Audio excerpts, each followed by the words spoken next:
You're someone with a vision for your practice, for your side hustle, and for your personal journey.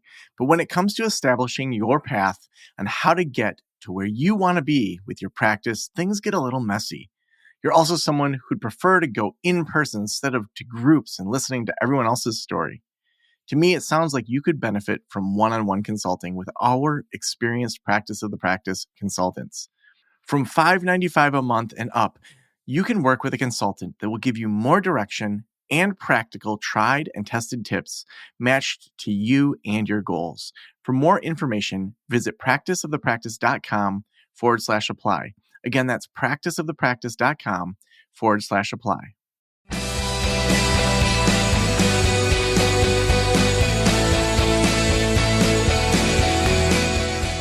This is the Practice of the Practice podcast with Joe Sanok, session number 1342.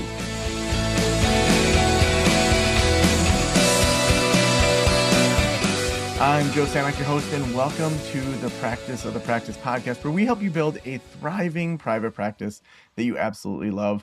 Right now, when this is going live, I'm actually going to be in the Dominican Republic with our 7-figure practice retreat.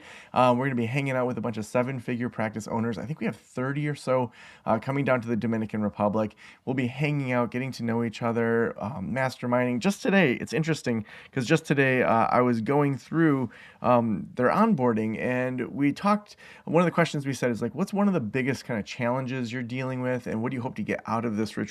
And I think it's good not just for this retreat, but just to think about, this is probably what most of us want, not just 7-figure practice owners. But I did a little handwritten tally thing as I was going through. I'm sure there was a smarter way with AI I could have done it, but old school Gen X-seal, because I'm Gen X and millennial, like in the middle here with my handwritten notes. So, I mean, top things were operations and like growth and sales, also leadership and being a visionary.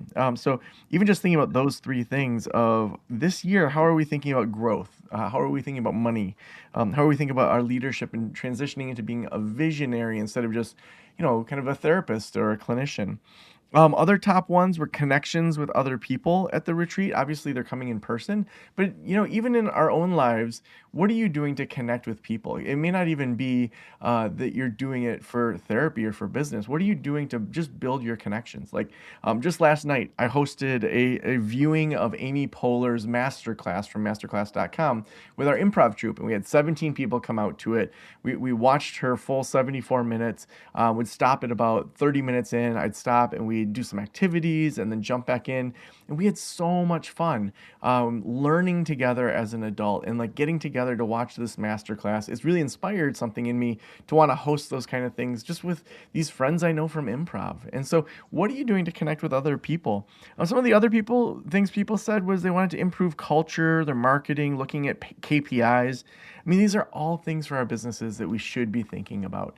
And so just want to encourage you as we kind of dig into 2026 that you think through these different things that you could be working on. Now, today, I am so excited. I have with me Lauren Ruth Martin. And Lauren is a licensed therapist and creator of the 9 to Kind Possibility Planner. She addresses the intersection of burnout and perfectionism through compassionate call-outs and possibility seeking. She uses ACT as her primary framework to help the helper build a life that is truly values aligned and sustainable. Lauren, welcome to the Practice of the Practice podcast.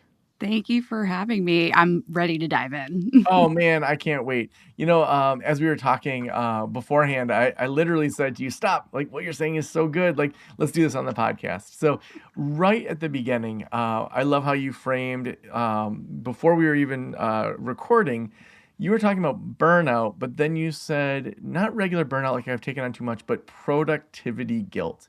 And I can't, it's such a clear when you said it, like, oh my gosh, but I actually haven't heard that term before. Let's just start with like, why do you care about productivity guilt? I want to know about Lauren before we dig into like the 5 things or whatever. Like, why do you care about productivity guilt? I care about productivity guilt because it's so hard to undo, because it's a core value for a lot of us, getting things done, helping other people, really altruistic, well-meaning people. But when we get in the cycle and productivity guilt's in the mix, we start to feel shame for the burnout, especially when you start dreaming about, okay, instead of helping all of these people, I'm just going to go disappear for 3 months, sell some coconuts, come back. And it's because it's so intertwined with our identity. Mm, And the idea of how can we reshape our relationship with productivity, maybe how we can even just take productivity out of the picture and just think about doing and letting it be that, almost like just reshifting what the markers of success mean for yeah. us. Well, being therapists, I'm sure that there's some things around productivity that come from our families of origin, how we were raised. Maybe talk a little bit about whether it's birth order, family of origin, what influences our ideas and beliefs around productivity. Now, I do talk about it in the framework of eldest daughter energy. You don't have to be an eldest or a daughter, but the idea of being the oldest kid. And, I think about our generation. You said you're a Gen X millennial. I'm like on the older side of the millennials. And a lot of us were latchkey kids, and we were given a responsibility, and that responsibility was positioned as a privilege. And so we want to keep that. We want to maintain that, perfect attendance awards and the blue ribbon. And that's what I think really influences us because we were told to do all the things. Go to school, go to college, get the good job, and then you'll be able to retire in your late 60s and have the life that you've always wanted. We did not experience that. And so I think we're trying to figure out how to live life beyond working for the future Mm-hmm. and how to really enjoy life now without it feeling indulgent or quote unquote selfish. Yeah, yeah. I love that idea that we were raised by our parents to think through like productivity or like kind of doing things right as, if we do those, then we get more freedom. I mean, so Mhm. much of that is kind of held up by capitalistic beliefs and all of that too. In Thursday is the New Friday, I talked about how the quote Protestant work ethic really was meant to be propaganda for capitalism, and Yeah. just being okay with yourself and not having to always work just wasn't something that fueled society. No, and capitalism thrives off of, eldest kid energy and over responsibility and I can do this. They don't the carrot keeps going back now. There's like no carrot, but we still think there is one. Right. Yeah, I mean, I just looked, and the average age of first-time home buyers now is 40.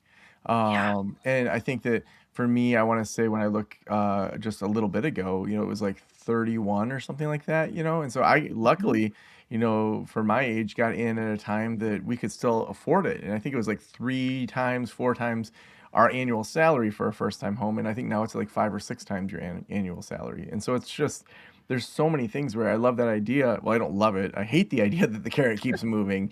But that observation that we still think the carrot is achievable. So Mhm. if it isn't achievable, why don't we just give up? Well, I mean, that's what burnout leads to is giving up or having to temporarily give up. But I think we don't give up, or I would suggest not giving up because then we're at even more of a deficit. The idea or like my sort of vision of the world, especially for therapists, is how can we make money sustainably so that we can stay in the game because we're more than likely going to do really great things with the income that we have. Like one of my sessions a month goes to an organization called Healing in the Margins, and it pays for somebody from the BIPOC and queer communities therapy session. I'm able to do that because of how I've set things up. And I think a lot of people in our field want to do that. And when we have people that are successful that aren't displaying that, if we give up, then there's no other narrative to learn from. Hmm. So how do we find that balance? Like, so you said kind of firstborn energy. I mean, I'm the eldest in my family, and I'm also the eldest of both my parents were the eldest, and then I'm the oldest cousin of like 18 cousins. So it was always, Joey set a good example for the cousins. Joey planned some event for the cousins. Joey, and it's like a lot of those skills I developed, I'm really thankful for. Like even just like I Hmm. said at the beginning, like hosting this thing last night for improv, like is not a big deal for me because I'm used to like getting all these cousins to like do something together. So there's Yeah. positive that came out of it, but also like when I think about that, like what do we need to undo, I guess, before we can be healthier? Like sometimes we have to undo things before we can be healthier in how we view productivity. I mean, I think we need to undo the productivity guilt, but I also think we need to undo the all or nothing. And we also need to address the envy that we have for everybody that benefits from our hyper independence or our capability. Because if we start acknowledging that we have built resentment, that we have let this go too far, that we have actually enjoyed being in control, then we can start letting it go bit by bit. In my newsletter this week, I talked about how we need to give ourselves permission to let some of it go, but we need to learn how to mindfully edit instead of burning it down or Mm, letting ourselves completely burn down in order to rebuild. I think we want it to be so unsustainable that it's obvious why we're stepping back instead of thinking, you know what, this just doesn't work and that's okay. yeah. I love that idea that not waiting until that moment that it's so obvious we have to step back. Like for me, it's been like when health things come up. You know, when I came back from Killing It camp in 2024, I had salmonella, and then from there, like Oof. I'm still dealing with stuff from that. Like my gut has not bounced back, and like I had multiple like emergency surgeries. That's an easy way to say, hey, Joe needs to cancel this week because you know he needs emergency surgery, and he's Mhm. high on drugs that Agree. make him feel good while he's getting through this stuff. But it's not as easy to say, I just am not feeling like you know getting out of bed today. So like Mhm. how do we decipher that? Because I think a lot of us that are high achievers, we feel like if we don't keep the ball moving, it's going to be harder to get it going again. So we don't slow it down Mhm. at all. We don't learn how to throttle, and we forget that like between first and fourth gear, you have two other gears that you can operate at. Mm. And that's the part of going from, the highest gear shifting down 20% is so much harder than completely checking out. And I do want to acknowledge like that this guilt that we carry, I really think as clinicians has been embedded in us since grad school. This idea of like hyper responsibility or making sure that you are absolutely consistent and you don't cancel sessions, but they cancel. And it's just it's unfair, it's unreasonable, but I think we all carry that because there's this undercurrent of fear of like reputation. Who's going to send me to the board? We all think that some people think that drinking water in session is unethical. So I think we have all this opinions that we're trying to be the best that we can be, much like in our families of origin, there's a lot of chatter of like, oh, well, you're not going to be like so and so who's a slacker. You can't be that. We need you to be this example. Mhm. And it just keeps going and going and going when we can just pull back 20% and our world won't completely fall apart. It will be uncomfortable, but Mm. somebody else has to take up the slack. And we can't, if we want them to learn so that it is sustainable or other people in our life to do those things, we have to microdose it. It's just, I wish that it could be bibbity bobbity boo, but it's not. So we have to learn to sit with that discomfort as we downshift. Oh my gosh. When I stopped seeing adolescence because it just wasn't a fit for my life anymore, it took me so long to offboard the adolescence that I had because I felt so guilty. And the amount of people that in my community that I had to explain, like, hey, I'm just not doing this anymore. And they're like, well, we need you. Mm-hmm. I'm like, I hear you, but I'm not the best fit anymore. And can I have permission to let that go? Um, Or it, even it's if you are the best fit, it doesn't work for your life. Like I remember when no. I had a supervision group, and in Michigan, there's no cap on the size of them, but I thought a 1 to 8 ratio was like the best. So I hired another supervisor to join me. So we had 16 people in this group. You know, usually there'd be like 12 to 16 that came. We met once a month for 4.5 hours. And so we really would dig into cases, and it was nice because people would drive into town because they're like, hey, I can get all my supervision done all at once. You know, it was in the evening. It was from like 4 p.m. to 8:30 p.m. And so it was like really great for folks. And there's not a ton of supervisors up in northern Michigan. Mm-mm. And as a young dad, having a growing private practice and growing podcast, I realized I started to get resentful every time I saw that kind of getting closer and closer. And I'm like, I Mm-hmm. shouldn't be showing up and being resentful towards my supervisees. I should be excited about that.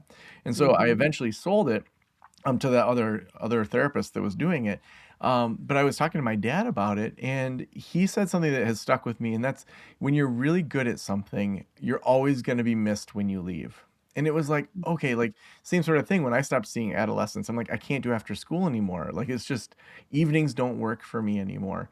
That you're always going to be missed. Even Yeah. in your group practice, it's like if you stop seeing clients or if you stop even being as available to the staff. Like I was just talking to a lady this morning who is doing consulting with us, and Mm-hmm. she's grown this practice, and she has to have more layers of management because of the size of the practice. And the people that are like OG from there, they they're mad at her that she's like hardly available anymore. But it's like she can't do one-on-ones with people 40 a week. Like that's just not Mm-hmm. sustainable. But I think that that's an opportunity for everybody to grieve together, Mm, because that person probably has like a really special relationship with the OGs. And it's really hard. This is why I do not have a group practice, why I operate just me, because that there is a real shift that comes when you go into when you're the owner and then everybody else is therapists. You don't want there to be a hierarchy, but there is, and there is that sort of like veil in between that the therapist can't really go behind anymore, especially when things expand. And so the leader is grieving that change and grieving their community, and then the people that are working for them are also grieving that. And you can do that together, you can do it separate, but it is a change. And like growing and maturing and all of that, a lot of us stay the same because it's so much easier. You don't have to explain yourself to people. mhm. You don't have to feel bad for hitting your goals. Yeah, yeah.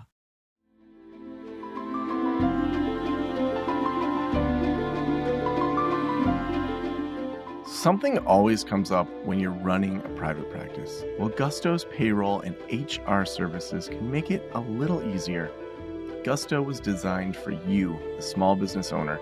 They take the pain out of running a business, automatically calculating paychecks, filing payroll taxes, setting up open enrollment. Gusto does it all. Want more? Time tracking, health insurance, 401k, onboarding, commuter benefits, offer letters, access to HR experts. You get the idea. With Gusto, you can focus on the joy of running your business.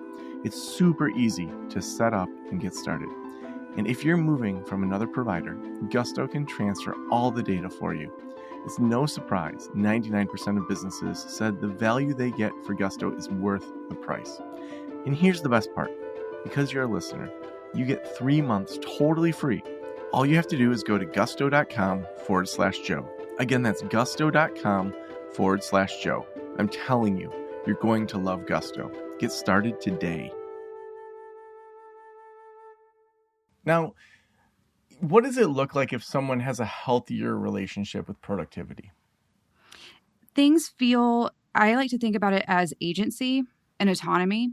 So when guilt's running the show, it's like, oh, I have to keep that 6 o'clock open. Oh, I have to keep doing this because nobody else is. And when we have that healthy relationship with productivity, we're doing things. Look, we all have to pay taxes. We all have to write progress notes. It sucks. So it's not like everything's going to feel good, but I think we have a better understanding as to why we're doing what we're doing. More intentional? And a lot more intentional, and also continuously assessing if it works, if it fits. I've been doing speaking for years, and I actually pulled back on speaking because it didn't work. The money is great. The opportunities are really, really cool. Like as a mom, getting a night alone in my hotel room to like eat snacks and watch Bravo was great, but it didn't work, and I had to be okay with that change. Mm, And so the idea of, okay, well, what does that look like? Because I'm turning down like a solid amount of cash. What does that mean that I have to do instead? And it's like, okay, it's the idea of, it's sort of like that growth mindset, that abundance mindset of like, I will figure it out. Because if I'm showing up as my best self, as my most resourced self, then whatever I do will compound and work in my favor. And honestly, for some of us, like taking a pay cut actually makes our life better. Hmm. Yeah, I mean, I think that idea of not long term. lifestyle and like what we actually want, being intentional in that, rather than letting the business tell us where to go, that we're telling the business where it needs to go. And I think that's a maturing also, in the business of saying, okay, this doesn't work for me anymore. I'm going to assess it. I'm going to think through it. And then the productivity is aligned with the life you want to build instead of just the default things you think you're supposed to do. It's more of the byproducts. Like, how do I feel when I do this? How to connect, like we were talking about, how connected am I feeling right now? It was something that dawned on me way later than I thought it should. Is for me, I'm like a multi hyphenate. So I like to do different things. But with Nine to Kind, I was really struggling with putting a fair amount of effort in because it felt like a side hustle, or since my direct effort wasn't equaling dollars, it felt pointless. And I think that's like what happens for us as therapists. We're so used to I saw X amount of clients, made X amount of money. That was a success. When Mm. really, if we want to expand beyond one on one, or if we want to just expand or change our life to where it makes more sense, we have to look holistically. Mm. Yeah, Like everything can't have an end game. maybe talk a little bit about things outside of the counseling practice that people could be doing that help them to just have things to do other than work. Yeah, I love, and are you talking about like lifestyle or like potential income? Because I love the idea of a portfolio career. Yeah, let's talk about both. Let's start with the kind of portfolio career, and then from there, like, building in just the importance of building things in outside of your practice. Yeah, I mean, portfolio career wise, there's again, speaking is when once you can get in your groove, it's a lot of fun. Making a product. I don't know. I have a love hate relationship. It was harder than grad school. Making a product and building a website and learning e-commerce was harder than grad school, but it can be really rewarding. And then there's also different things. Like there's a friend of mine that owns a jazzercise gym along with her practice. So there's the idea of a portfolio career can have through lines. Like for her, it's wellness and fitness and fun. For me, there's this through line of like the productivity guilt, challenging burnout, just being really blunt and honest about it. Sometimes it's a big burden of being a really good helper Mm. because we're always giving, and not in the martyr way, just in the way that just jives with our style so much more. Hmm. And then when we think about building lifestyle outside of it, I have found that I call it incorporated self-care. So like every day when I'm sitting in the carpool line, instead of checking my emails, instead of, seeing what I have to do next, I leave that 30 minutes to be my time. So like it's the idea of romanticizing the boring. I'm going to have my like sparkly beverage and, I just love snacks. And I'm going to listen to a book on tape, an audiobook, same thing. But it's the idea of like, where can we grab these pockets of time? And I don't know why for us as therapists, we feel like the self-care we encourage our clients is way too indulgent for us. Mm. So like just Yeah. building that scaffolding of like, how can I just make my life a little bit more bougie? Yeah. It's interesting how those small habits. I even did an experiment to just like jump off social media for like a week and a half and just like totally like not default to it. And it's Mhm. amazing how much there is in the world, when you don't just like jump onto TikTok whenever you're bored. There's Like sunlight. even just standing in the line at like a grocery store, to like pick up the magazine while you're standing there instead of like looking at your phone. Hmm. It's amazing how those little things can really just be impactful. I found, I don't know if you found this, that it's easier, especially earlier on when I was trying to slow down more. It was easier to get things scheduled into my calendar. Like the first Friday, I'm going to do a lunch with a friend, and I'm going to block out from 11:30 to 1:30 every first Friday. It's going to be on repeat. Clients can't schedule there. I'm going to do this much exercise. It's going to be in the calendar. I'm going to do improv. I'm going to make dinner this night. And I just put it on repeat so that I knew, okay, I am not going to be doing clients work. I'm gonna set Hmm. other rules for myself, like no email after 4 p.m. And I'm gonna turn all the notifications off on my phone so I don't even see that stupid red dot. Like, Yeah. how important is it to do things like that, to schedule it in, to really, especially early on in productivity and challenging that, to set Mhm. those rules for yourself? I love guardrails. I'm also neurodivergent and I hate guardrails. So for me being ADHD, the idea of scheduling, so the idea of like what you're saying, like on the first Friday, I'm going to do this. That may be too much for me because my life moves and shifts really wildly. And, but I can hold the guardrail of I'm going to schedule one lunch a month. Mm, So if the time is too constraining, then focus on making sure that that one thing is on your calendar. Some people do really well with recurring. I like things a little bit more spontaneous. Or it's also the idea of when you find that open pocket of time, either not defaulting to stuff like social media, but also don't default to work. hmm Like How do you make default to sure that fun. if you don't schedule it in, like, that you don't default to productivity? Sorry, repeat that. Yeah, so, like, how do you make sure that you don't default to productivity? Because I think a lot of those folks don't even realize the habit of, like, checking their email and stuff like that. hmm I like to, so in my house, I have like an open notebook and a pen to doodle if Mm, I'm just like sitting on the couch, but same thing with the book. I think a lot of us need more visual markers. mm, The idea of, oh, if I have, people are calling them analog bags now, like, and they're carrying their analog bags with them, like with knitting and crafts and stuff. But I think we need to have that stuff line in sight. It's like if we're seeing an eating disorder client and we tell them and they restrict, we say, hey, put the snacks in sight so that you have the visual reminder that it's there, that you do have the option. You might need to have a post-it on your computer that says, have you done something fun yet?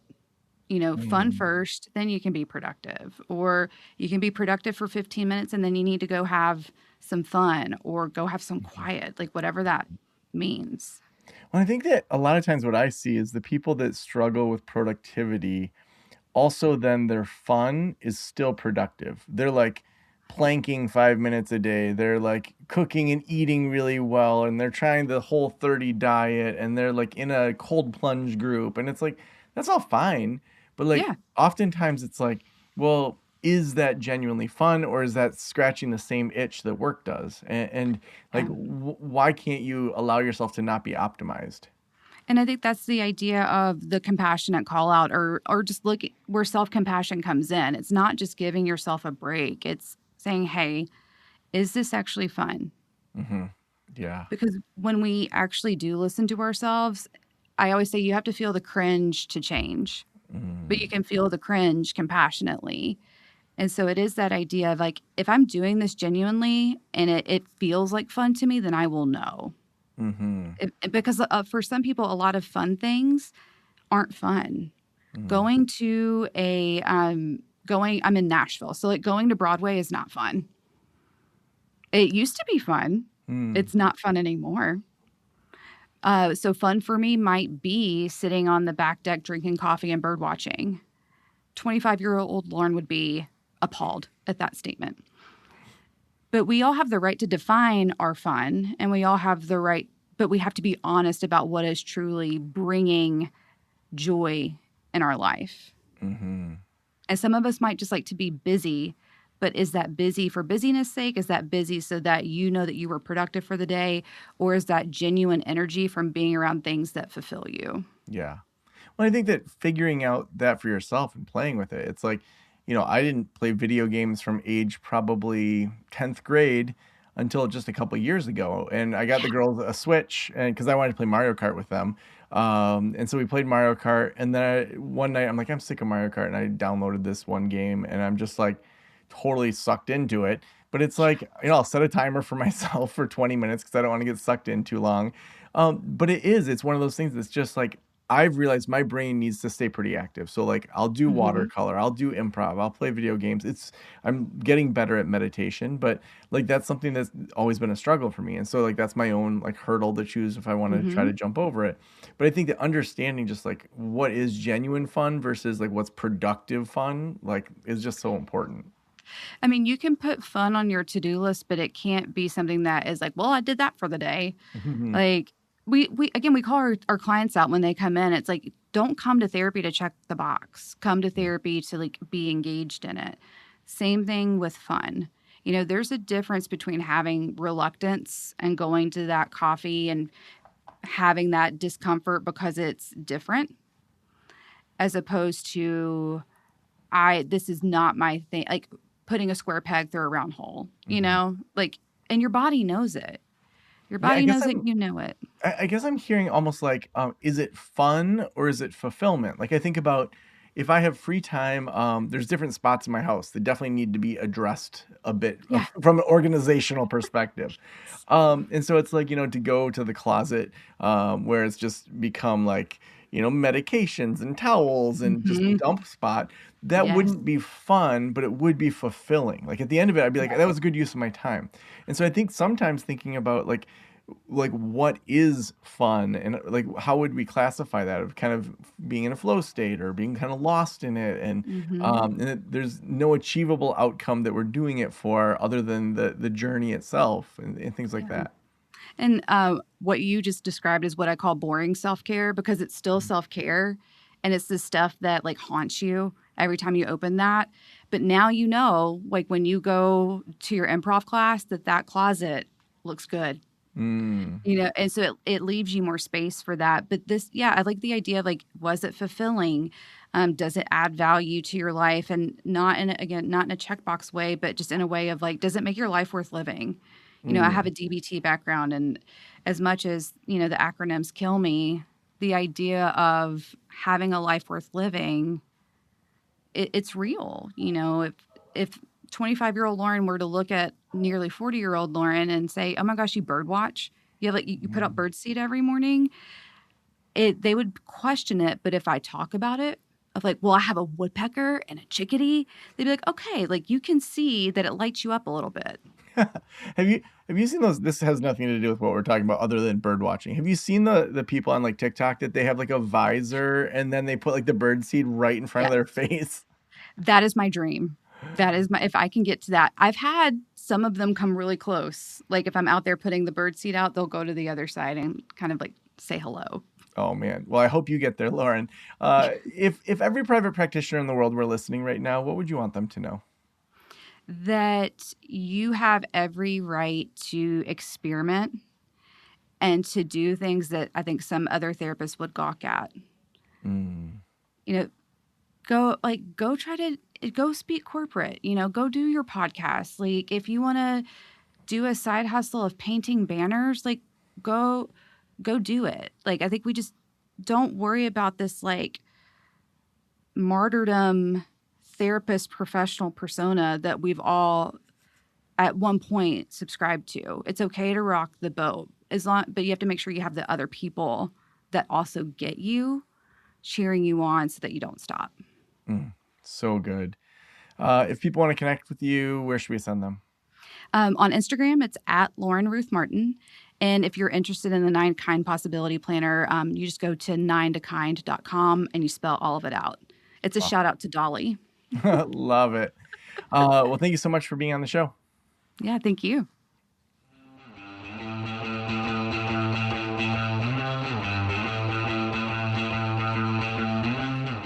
I feel like when I have people on the show that talk about restructuring our time, being intentional, slowing down, having fun, I'm just drawn to these kind of interviews because for our whole careers, we've been told the next thing is where the fun is. The next thing is where the professionalism is. I mean, in elementary school, it was, hey, in middle school, they're not going to put up with that. In middle school, it's like, hey, when you get to high school, they're not going to put up with that. When you get to college, they're not going to put up with that. And it's like over and over, we're told like the next thing, you've got to achieve it. After grad school, you got to start finding a good career. But the reality that I see is that it can be a lot more wiggly than that. That we can try things, they don't work. We try other things, they don't work. We can test things beyond the like ladder that we've been given. That whole ladder has been deconstructed in our society beyond just professionalism. Even if you look at relationships, that relationship ladder of, date, get married, buy a house, have kids, like that's out the window. People are choosing what they want now in relationships. Same sort of thing in our careers. So I hope that you take to heart what Lauren said, to really think through, where are you spending your time this year? What are you focusing on? What are you doing? And if you need help with that, reach out to us. Practiceofthepractice.com. We have tons of free resources over there, blog posts. We've got our membership. We have the group practice conference coming up in May. Just tons of things for you. The website is where all of that stuff is. Also, we couldn't do this show without our sponsors, and with it being towards the beginning of the year, it's a great time to think through all of your payroll. If you want to automatically do all the payroll tax filing, simple direct deposit, health benefits, commuter benefits, whatever it is, Gusto makes it so easy. It's what I use with Practice the Practice. It's also what we're using with the new counseling practice that I'm starting, Great Lakes Online Counseling. We love it. So head on over to gusto.com/Joe. That's gusto.com/Joe. You can get 3 months for free when you run your first payroll. Thank you so much for letting me into your ears and into your brain. Have a great day. I'll talk to you soon. Special thanks to the band Silence is Sexy for that intro music, and this podcast is designed to provide accurate and authoritative information in regard to the subject matter covered.